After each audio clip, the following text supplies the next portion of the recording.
سلام و درود به شما بینندگان کانال مدیاورس. خیلی خوش اومدید به این ویدیو. من حسنم و امروز توی این ویدیو میریم سراغ یه قسمت دیگه از عجیبترین و مریضترین فیلم های تاریخ سینما. فیلمی که 99% شما نه اون رو دیدید نه اون رو میشناسید. اگه میخواید یکی از وحشتناکترین های تاریخ سینما رو بشناسید، با من تا آخر این ویدیو همراه باشید. حتما همین الان ویدیو رو لایک کنید دوستان، کانال من رو سابسکرایب کنید و یادتون نره که کانال جدید من مدیا وحشت رو هم حتما سابسکرایب کنید. خب دیگه بدون معطلی بریم سراغ ادامه ویدیومون.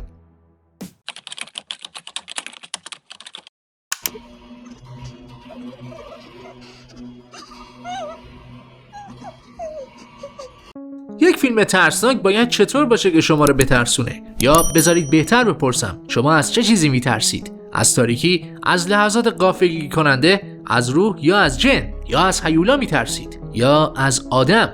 تا به حال به این فکر کردید که چطور یک آدم میتونه حتی از یک هیولا یا یک موجود غیر طبیعی مثل جن هم ترسناکتر باشه؟ توی این ویدیو فیلمی رو با هم بررسی میکنیم که به شما دوستان نشون میده چطور یک انسان میتونه حتی از وحشتناکترین موجودات ترسناکتر باشه. فیلمی که بهتون نشون میده یک انسان میتونه حتی از تاریکترین مکانهای دنیا هم دارکتر باشه. نوارهای پوکیپسی فیلم مورد بحث این ویدیوه. فیلمی که هنوز هم 90% مخاطباش باور نمیکنن که این فقط یک فیلم باشه. از ساخت آروم اون بگیر تا غیب شدن 9 ساله این فیلم تو تمام دنیا و نقدهای عجیبش باعث شده تا این فرضیه که این فیلم واقعا از اتفاقات واقعی ساخته شده باشه سر زبونها بیفته.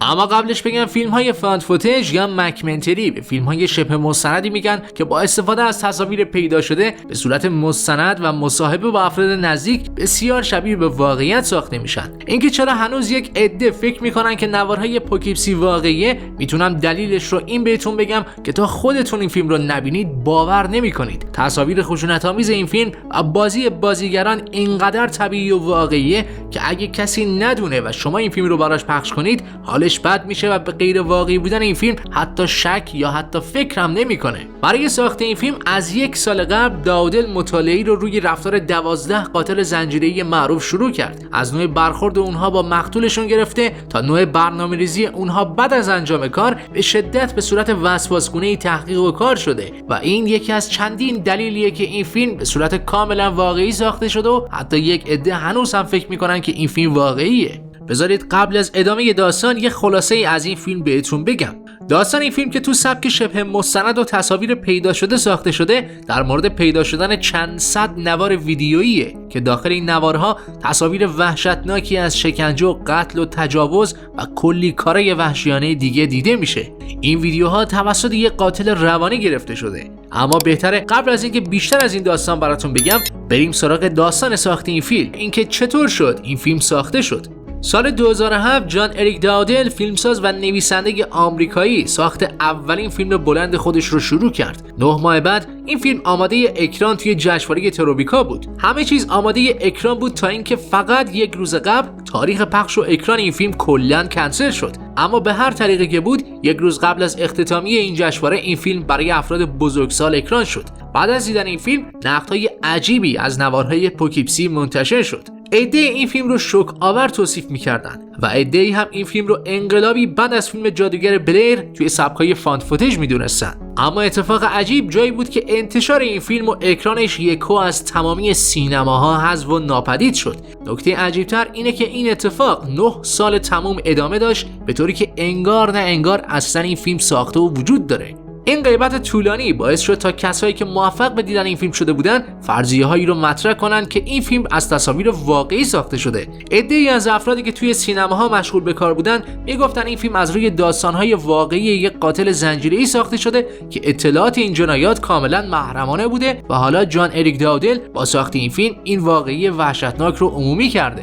بذارید عمیق‌تر بگم که توی این فیلم چه اتفاقی میفته. در داستان این فیلم پلیس توی یک خونه متروکه در پوکیپسی نیویورک 800 نوار ویدیویی ضبط شده رو پیدا میکنه. هر کدوم از این ویدیوها مربوط به تصاویر قتل و کارهای وحشتناک این قاتل بود. هر ویدیو برای یک قربانی بود. اون از اول که قربانیش رو انتخاب میکرد تا زمان مرگ این قربانی از همه چیز فیلم میگرفت. فقط شروع به دیدن این فیلم کنید تا بفهمید که چطور یک آدم میتونه 1000 برابر یک موجود غیر طبیعی وحشتناکتر و ترسناکتر باشه. قبل از اینکه از واقعی بودن یا نبودن این فیلم بگم، بذارید بگم کارگردان این فیلم جان اریک داودل مغز متفکر تمام این داستان و این فیلمه. اون ساخته‌های بسیار درجه‌ای که مثل فیلم دویل، فیلم قرنطینه و فیلم هر آنچه بالا هست پایین هم هست رو ساخته. از این فیلم به عنوان یکی از برترین و وحشتناکترین فیلم‌های تمام ادوار تاریخ سینما نام میبرند. فیلمی که سال 2014 بعد از 9 سال غیبت طولانی و عجیبش بالاخره منتشر شد. اما بریم سراغ واقعی بودن یا نبودن این اثر. اینجا 3 نظریه وجود داره. دسته اول معتقدن این فیلم کاملا ساختگیه، اما سازنده‌هاش به شکل استادانه‌ای اون رو واقعی به تصویر کشیدن. دسته دوم باور دارن جان اریک داودل از تصاویر واقعی قطع‌های زنجیره‌ای قاتل‌های دیگه توی این فیلم استفاده کرده و دلیل ناپدید شدن 9 ساله این فیلم هم همین بوده. اما دسته سوم معتقدن این فیلم کاملا فیلم ساختگیه، اما داستان این فیلم واقعیه و محرمانه بوده و با ساخت این فیلم افشا شده.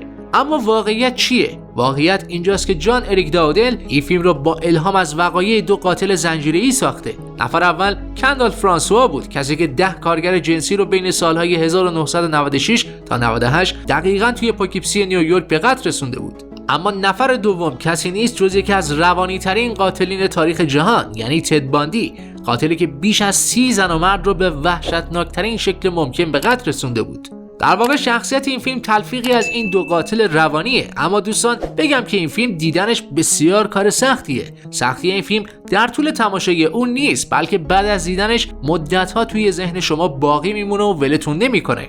با گذشت 17 سال از ساخت این فیلم مدت‌ها نمیشد تا یک نسخه کوچیک از این فیلم رو توی دنیا پیدا کرد تا بشه اون رو دید. این فیلم اونقدر واقعی ساخته شده که کمپانی مترو گلدن مایر که حق پخش این فیلم رو خریداری کرده بود بیانیه بده و بگه که این فیلم کاملا ساختگی و واقعی نیست. با این حال باز هم با یک سرچ ساده توی اینترنت میتونید هزاران پست و کامنت رو پیدا کنید که مردم دارن راجع به واقعی بودن این نوارها صحبت میکنن. نوارهای پوکیپسی یکی از بهترین آثار وحشت تاریخ سینماست که به اعتقاد منتقدین اگه به جای سال 2007 توی این سالها ساخته و منتشر میشد، مشهوریت و موفقیت چندین برابری رو تجربه میکرد. یادتون نره که این فیلم به هیچ عنوان مناسب کودکان، تماشای خانوادگی یا دور همی‌های دوستانه و افراد حساس نیست. این فیلم رو حتما به تنهایی ببینید و یادتون نره که تمامی تصاویری که میبینید کاملا ساختگیه. نسخه بدون حذفیات این فیلم توی کانال تلگرام مدیاورس موجود. دوستان میتونید وارد کانال بشید و این فیلم رو تماشا کنید. فراموش نکنید حتما ویدیو یادگیری زبان انگلیسی با فیلم و سریال و ویدیوی کانال جدید من مدیا وحشت رو ببینید. لایک این ویدیو و سابسکرایب مدیاورس رو فراموش نکنید. حتما یادتون نره که کانال جدید من مدیا وحشت رو هم سابسکرایب کنید. تو این روزها خیلی مراقب خودتون باشید عزیزانم و تا درودی دیگه، خدا یار و نگهدارتون.